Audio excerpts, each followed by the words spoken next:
जीतिया व्रत, जिसे जीवित पुत्रिका व्रत भी कहा जाता है, मुख्य रूप से उत्तर भारत, विशेषकर बिहार, यूपी और झारखंड में मनाया जाता है। यह व्रत बेहद महत्वपूर्ण और कठिन व्रतों में से एक माना जाता है। जीवित पुत्रिका व्रत में माताएं अपनी संतानों की सलामती व अच्छे स्वास्थ्य और लंबी आयु के लिए पूरा दिन और पूरी रात निर्जला उपवास रखती हैं। हिंदू पंचांग के अनुसार प्रत्येक वर्ष आश्विन मास में कृष्ण पक्ष की अष्टमी तिथि को जीतिया व्रत रखा जाता है। इस बार यह व्रत 25 सितंबर 2024 यानी बुधवार के दिन रखा जाएगा। यह व्रत 3 दिन का होता है। 24 सितंबर को नहाए खाए है, 25 सितंबर को निर्जला उपवास है और 26 सितंबर को इसका पारण है। इस व्रत की बहुत सारी प्रमुख कथाएं हैं, जिसमें से आज मैं यहाँ पे आपको 2 कथाएं सुनाने वाली हूँ। एक कथा है चिल्लो सियारों की कथा। यह कहानी संक्षेप में इस प्रकार है। एक वन में सेमर के पेड़ पर एक चील रहती थी। पास की झाड़ी में एक सियारन भी रहती थी। दोनों में खूब पटती थी। चिल्लो को जो कुछ भी खाने को लेकर आती थी, उसमें से सियारन के लिए जरूर हिस्सा रखती थी। सियारन भी चिल्लो का ऐसा ही ध्यान रखती थी। एक बार वन के पास गांव में औरतें जीतिया के पूजा की तैयारी कर रही थी। चिल्लो ने उसे बड़े ध्यान से देखा और अपनी सखी सियारों को भी बताया। फिर दोनों ने तय किया कि वो भी यह व्रत रख करेंगी। दोनों ने जीतिया का व्रत रखा। बड़ी निष्ठा और लगन से दोनों दिन भर भूखे प्यासे मंगल कामना करते व्रत में रहे, मगर रात होते ही सियारिन को भूख प्यास सताने लगी। जब बर्दाश्त नहीं हुआ तो जंगल में जाके उसने मांस और हड्डी पेट भरकर खाया। जब चिल्लो को यह पता लगा तो वह सियारन को खूब गुस्सा की और वो बोली कि जब व्रत नहीं कर सकते तो संकल्प क्यों लिया था। सियारन लजा गई, पर व्रत भंग हो चुका था। चिल्लो रात भर भूखी प्यासे रहकर व्रत पूरी की। अगले जन्म में दोनों मनुष्य के रूप में राजकुमारी बनकर सगी बहनें हुई। सियारिन बड़ी बहन हुई और शादी एक राजकुमार से हुई।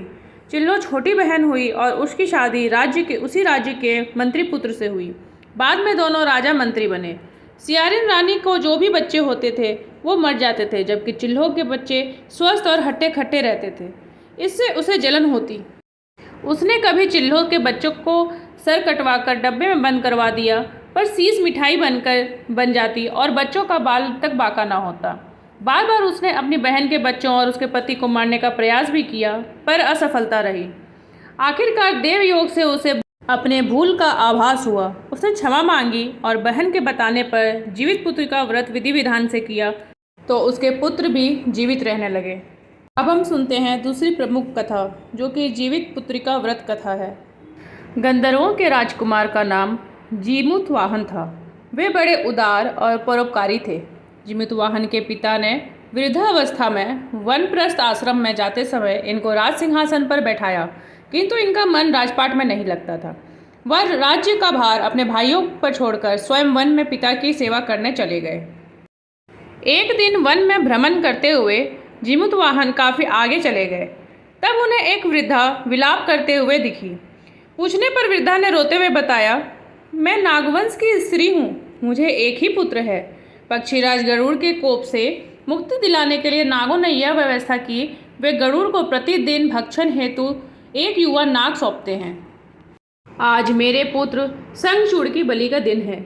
आज मेरे पुत्र के जीवन पर संकट है और थोड़ी देर बाद ही मैं पुत्र विहीन हो जाऊंगी। एक स्त्री के लिए इससे बड़ा दुख क्या होगा कि उसके जीते जी उसका पुत्र ना हो। जीमूतवाहन को यह सुनकर बड़ा दुख हुआ। उन्होंने उस वृद्धा को आश्वस्त करते हुए कहा, डरो मत, मैं तुम्हारे पुत्र के प्राणों की रक्षा करूंगा। आज उसके स्थान पर स्वयं मैं अपने आप को उसके लाल कपड़े में ढककर वध्य शिला पर लेटूंगा, ताकि गरुड़ मुझे खा जाए और तुम्हारा पुत्र बच जाए। इतना कहकर जीमूतवाहन ने शंखचूड़ के हाथ से लाल कपड़ा ले लिया और वे उसे लपेटकर गरुड़ को बलि देने के लिए चुनी हुई वध्य शिला पर लेट गए।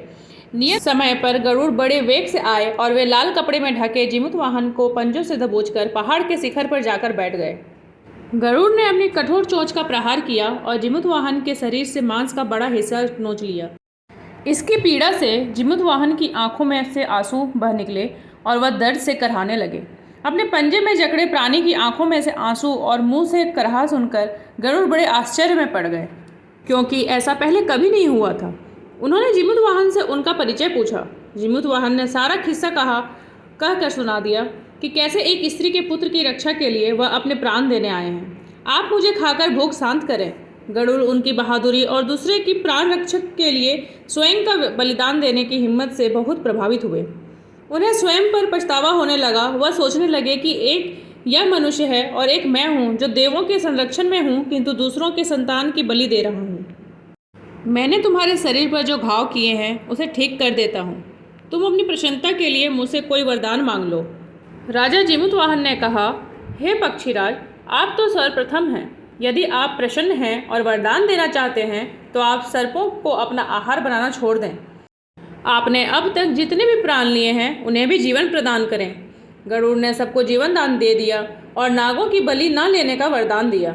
गरुड़ ने कहा, हे राजा, जो स्त्री तुम्हारे इस बलिदान की कथा सुनेगी और विधि पूर्वक व्रत का पालन करेगी, उसकी संतान मृत्यु के मुख से भी निकल आएगी। यह कथा कैलाश पर्वत पर भगवान शंकर ने माता पार्वती को सुनाई थी। इसीलिए जीवित पुत्रिका के दिन भगवान श्री गणेश, माता पार्वती और शिव जी की पूजा एवं ध्यान के बाद ऊपर बताई गई व्रत कथा भी सुननी चाहिए। आप सभी को जितिया की हार्दिक शुभकामनाएं और ये कथा सुने और अपने जितिया के व्रत को पूरा करें।